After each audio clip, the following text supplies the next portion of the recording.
After 6 failed previous attempts, Qinwen Zheng has finally gotten that elusive victory over Aryna Sabalenka, beating her 6-4, 6-3 in the Rome quarterfinal. I'll explain how exactly she did it and preview Zheng's upcoming semifinal against Coco Gauff. I'll also talk about another exciting semifinal on the cards between Lorenzo Musetti and Carlos Alcaraz, and touch a bit on the testy Italian crowd. Hey, I'm Christian Bassnight, and welcome to Christian's Court, where I cover tennis from all angles. If you haven't yet already, make sure you subscribe and click that notification bell so you are notified whenever I post more tennis and Rome related content. So a big turning point of this Sabalenka-Zheng match happened in the earlier part of it, as Sabalenka had a bunch of break points, well, not a bunch, but 2 break points at 2-1, and normally she would break there and then kind of run away with the opening set, but Qinwen was able to hold serve, and then she got the boomerang break, breaking Sabalenka at love the following game. Really, Qinwen played an excellent return game to get that break, and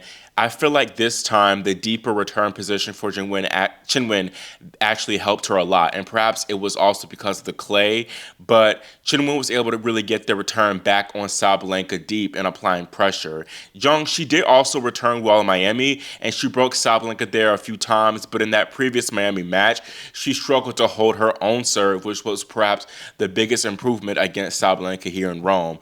Aryna had a break back point at 2-3 in that first set, but Qinwen stepped up with a solid first serve to erase it, and that was huge because if Sabalenka broke right back, I'd honestly give her the chance of taking the opening set. Qinwen's first serve percentage of 54% wasn't that great, but her 82% of first serve points won rate is very good, and that is why she saved all 5 break points that she faced, or one of the reasons why she saved all those break points. One of Zheng's serves was so good that it literally bounced over Aryna's head. That's just due to a bad spot on the court. Of course, it's not all just about the serve for Zheng and why she was able to get all these holds. Her ground game was also very solid. The forehand, which can sometimes be a little bit shaky and break down a little bit against Sabalenka, was excellent. I feel like the clay helped Zheng because she has a little bit more time to kind of get the take back where she wants it to be. A lot of times Sabalenka would rush Zheng on her forehand, and a few times Zheng would frame it, but that really didn't happen too often today. Also, Qinwen had a solid and edgy strategy of beating Sabalenka to the punch with a down-the-line shot, and at one point she hit more down-the-line shots than cross courts, and that paid off very well for her. I also think mental-wise was huge. First of all, this being the first time that these two played on clay, I think gave Qinwen new belief that she could do it. It's a newer challenge, as all their previous meetings were all in hard courts. Then also, I think Zheng winning that first set was huge, and she said it herself after the match, and I think it's why saving those early break points and taking care of her own serve was hugely important. And then also, after the match in the mixed zone, Zheng revealed that she kind of was intimidated by Sabalenka low-key and probably had too much respect for her. And Zheng gives an anecdote of when she saw Sabalenka play in the Wuhan final back in like 2018, and she said that her father was saying or telling her that, oh, Sabalenka, you need to learn about her forehand or her backhand, and it's interesting because Zheng says that since then she kind of gave Sabalenka a lot of respect, and it doesn't help, of course, that Sabalenka owned their head-to-head. Zheng said, I think with this kind of respect, it takes a while for me to treat her like a normal player. So today, I'm just happy that I really stayed calm, and I faced her like a normal player and did what I have to do. So I'm just really happy to get the win. And I feel like that's real. I think a lot of times in their previous meetings, Zheng had opportunities to make the matches much more competitive than what happened. She wasn't able to take advantage of her opportunities, and today she took full advantage of her opportunities, and she held her own, and she played how she was supposed to play, and that's why she got the win. Talking about Sabalenka, of course, she never wants to lose, but perhaps this is a good thing for her looking ahead at her Roland Garros prospects, because she has been playing a lot of tennis since the spring, making the finals of Indian Wells, Miami, Stuttgart, Madrid. So I think this could be a blessing in disguise in preventing possible injury for her, and also just fatigue, so that she'll be more refreshed and ready to go for the year's second major. Now, on the flip side, this loss to Zheng could be a little bit dangerous because she loses that little bit of air of invincibility, as I'm sure Zheng will have much more confidence that she can beat Sabalenka again in their future matchups. I mean, there is a possibility that Zheng will still be Sabalenka's pigeon, but I don't know. This could definitely change the tide of their head-to-head. Before Qinwen punched her ticket to the Final Four, Coco Gauff did her big one, defeating Mirra Andreeva 6-4, 7-6. This was another solid performance from Coco, and I think that Gauff really might be Andreeva's toughest matchup on tour. Coco just has the ability to match Andreeva's consistency, and she is one of the few players that makes Mirra feel like she needs to go for a lot more herself. And Andreeva made more than twice as many unforced errors as she did winners, and Gauff meanwhile only had a -6 differential. I feel like this matchup will be even tougher for Andreeva on clay and facing Coco because Gauff has more time and is typically more consistent from the ground on the dirt. And the clay swing really solidified to me that this is her best surface because her forehand, which can still be a little bit shaky at times, is hardly an issue for her on clay because she has more time. The only nitpicky thing I have for Coco in this match against Mirra was that she wasn't a good front runner, and that's kind of been a thing with Coco for a while. She served for the first set at 5-3 and got a little bit more passive when trying to serve for it, missed a few first serves, and that gave Mirra an opportunity to be more aggressive and go for her beloved redirecting shots up the line and just overall be more aggressive. And the same thing happened after Gauff got the early break lead for 2-love, and I think that if she consolidated that break, Mirra might have withered away like in their Madrid match.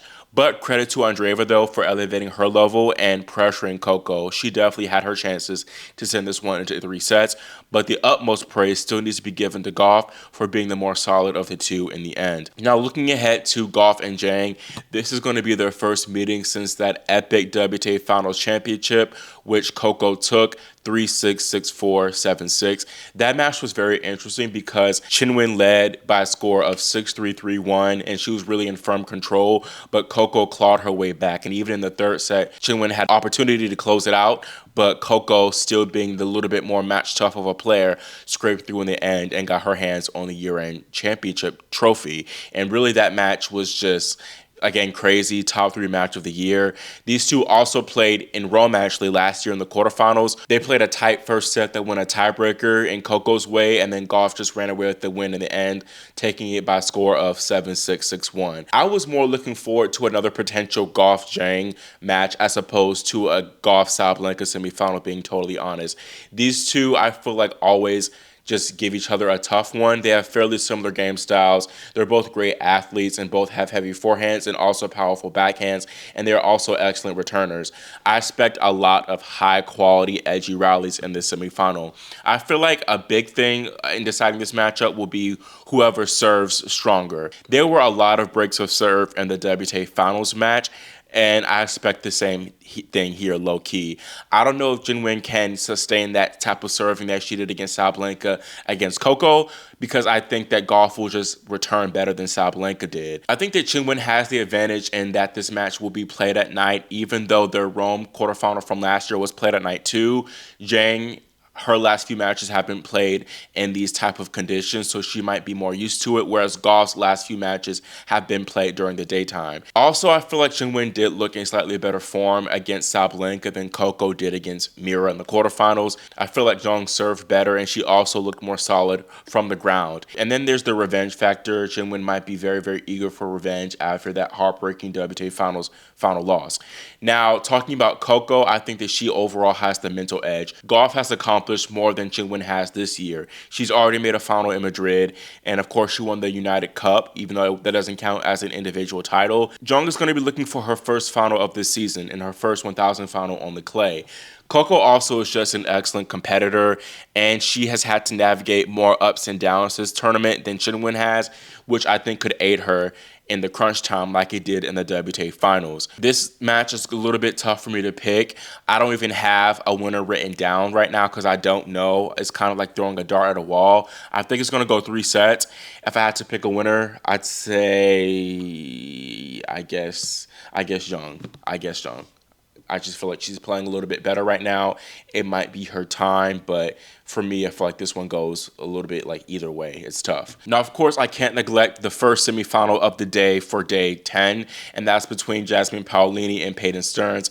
Both these women had crazy wins in the quarterfinals. Paolini, she trailed Dana Schneider by a set and 4-love before reeling off the final 12 of 14 games. And then Stearns, meanwhile, I think her win over Svitolina was even crazier. She led the Ukrainian 6-2, 4-2 with 2 break points to go up the double break and serve for the match. But then she felt the nerves and ultimately went down 3-love double break in the deciding set. And I thought she was toast, but she did at this point use a medical timeout, which some people are still not happy about. They called it gamesmanship. Low-key, probably was, to be honest, but still, I think that's on Svitolina. She should have closed out the match. But of course, that was an impressive effort from Stearns, and now that marks like 3 straight matches where she's won 7-6 in the third, and she's the first woman in the Open era to win all those matches back to back to back like that in that fashion. And this is going to be her first WTA 1000 semifinal. So this will be the biggest match of Stearns' career. She's undoubtedly going to be the underdog as she has vastly less experience than Paolini does. And 2, she's going to be not only battling Jasmine, but the crowd. And we saw what the crowd did to Schneider. There's no telling how it could affect Stearns in this manner. Stearns is a little bit of a hothead, but she does have that dog in her, of course, getting those wins over Keys, Osaka, and Svitolina. So perhaps she can handle it, but I just don't know if she has enough left in the tank to take down Paolini. So I'm going to be having the Italian delight the home crowd once again to make the final. Now, on the topic of Paolini, she's also in the semifinals in doubles as her and Sara Errani defeated Coco Gauff and Alex Eala. The score was 7-5, 3-6, 10-7. Really, Coco and Alex could have won this match in straight sets because they had 4 set points at 5-3, 40-love on Coco's serve, but they just could not close it out, and they lost the final 4 games of the set. They did do well to regroup and take the second set, and they had their slight chances in the match tiebreak, but their vastly greater experience of Errani and Paolini was too great in the end. Next up for the Italian duo is a rematch of the Olympics gold medal match final between them and Diana Schneider and Mirra Andreeva. It will be interesting to see how Schneider does in handling both Paolini and the crowd again. Now, another Russian, Daniil Medvedev, went full librarian mode on the crowd for supporting their guy, Lorenzo Musetti, in their 4th round match. I don't think the crowd was too out of pocket there and in the instance with Schneider, per se, for backing their players, but there have been instances of fans kind of jeering players and being a little bit disrespectful, like one guy did to Jakub Minzik during his 3rd round match against Fabian Marozsan. Clara Tauson, she had to check one guy for doing a little bit too much and cheering her double faults and such during her 4th round match against Mirra Andreeva. Now, this isn't really a new thing with Italian fans doing a little bit too much, as last year, in fact, a few fans took it too far and made disrespectful comments about Sebastian Corda's girlfriend, according to Corda, while he was playing an Italian Flavio Caboli. And recently, Japanese player Yoshihito Nishioka came out and said that a few years ago, when he was playing Lorenzo Sonego, some spectators screamed, "Let's go sushi." And Nishioka said that this year someone yelled, "Come on China," during one of his matches. There's always going to be a few bad apples in the bunch, and not all fans are like this, of course, but Rome seems to have a few more bad apples in the bunch compared to other big tournaments. Of course, the French fans are notorious for being a little bit too rowdy too. Now, moving on and talking about the men's action, Carlos Alcaraz got his revenge over Jack Draper, who beat him in the Indian Wells semifinals after he defeated the Brit today 6-4, 6-4 to make the Rome semifinals. Now, the scoreline looked straightforward, but things were pretty complicated in this match. Jack started the match out a little bit better, got an early 4-2 lead before Carlos stormed back to win the set, barely dropping points on his returns. Alcaraz also broke to start the second set, and he had a few game points to consolidate, and it looked like he was really going to run away with it.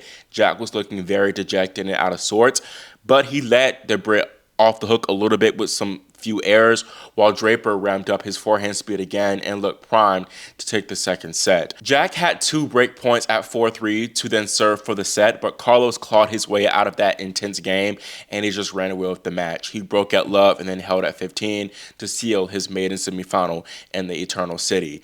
Up next for Alcaraz will be Lorenzo Musetti, setting up a rematch of the Monte Carlo finals, as Musetti claimed an impressive, miraculous 7-6, 6-4 win over the defending champion Alexander Zverev. Zverev was really outplaying Lorenzo for much of the first set, and Sasha held a 6-5, 40-love lead, had 4 set points while trying to serve for the opening set. But giving Lorenzo credit, he played some incredible points to escape. You really can't fault Zverev too much for not being able to close out some of those set points. And the crowd got behind Lorenzo even more after he was able to escape that game and force a tiebreaker, which he completely ran away with, only dropping 1 point. Zverev had an early break point in the second game of the second set, but he couldn't convert, and that was the last opportunity that the German had in breaking the Italian. I've really just been impressed by Lorenzo this entire clay swing. He's been simply incredible, and he now makes 3 straight 1,000 semifinals. The question is, can he make his second 1,000 final when he takes on Alcaraz? I feel like yes, he can. I feel like for one, he has the crowd advantage for sure. That'll be big. And I don't think Carlos has really dealt with the crowd being so like anti him or really pro his opponent like they will probably be for Lorenzo against here. Carlos is very likable, but the Italians go hard for their own, and they're going to want Lorenzo to be in the finals.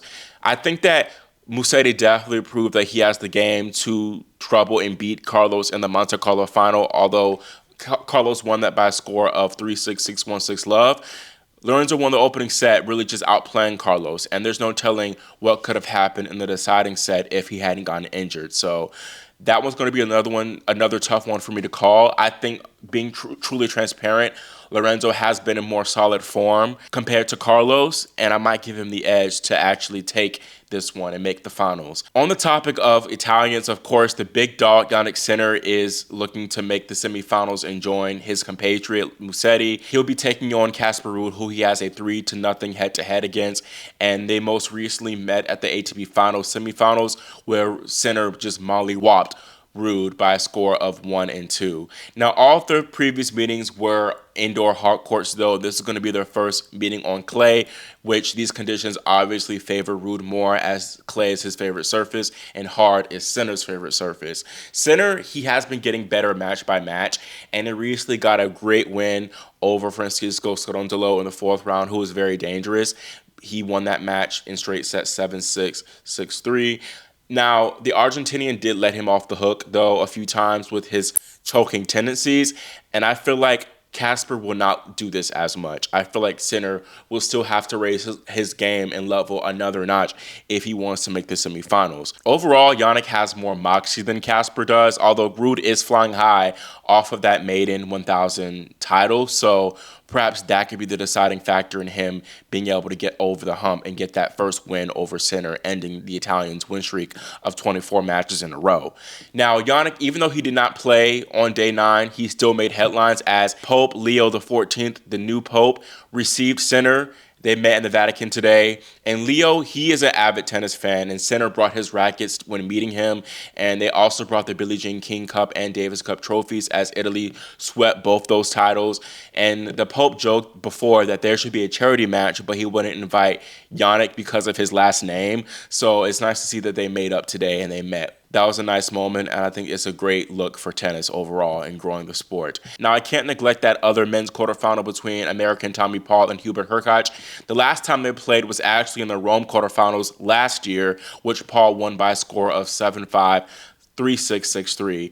Paul, I think, will have the edge in this matchup, not only because he won their previous meeting, but I think he's been in a little bit more solid form compared to Hurkacz, who is a little bit on the comeback trail after dealing with multiple injuries recently. This is his best result of the entire year, in fact. But I just think TP will be feeling more fly and confident, especially after getting his first win over de Minaur and 5 previous failed attempts. So I have Paul making back-to-back Rome semifinals. That is all I have for this video. Let me know your thoughts on Zheng beating Sabalenka finally for the first time, and whether you think that she will beat Coco as well to make the finals in Rome. Also, give me your thoughts on the juicy men's matchup between Alcaraz and Musetti, and as well as give me your thoughts on the Italian crowd. Do you think that they're doing too much, or do you think that people are being a bit too sensitive and complaining about the crowd? Again, make sure you subscribe and click the notification bell so you are notified whenever I post my Rome semifinal recap/analysis video. Thank you all so much again for watching and for supporting me, and I'll see you all next time here on Christian's Court.